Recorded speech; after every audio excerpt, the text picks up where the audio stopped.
tukimba. Tomba kafa imetulia watoto. Unasema eti ni mihadarati. Sasa angalia campus.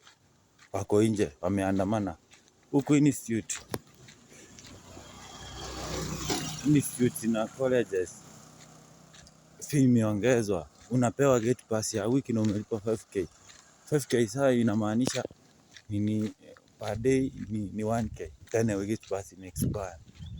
Kuja kuiba mnaanza kusema walichukuliwa shule. Tomba kafa inatulia watoto. Sasa angalia saa hii jobless wamejaa. Hakuna kitu ya maana sasa kwa hii dunia. Life is hard. Okay, mzee wa campus akisoma hapati kazi.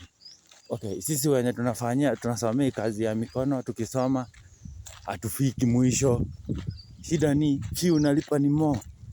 Na society ita raise pesa na huko pita kwenda uni.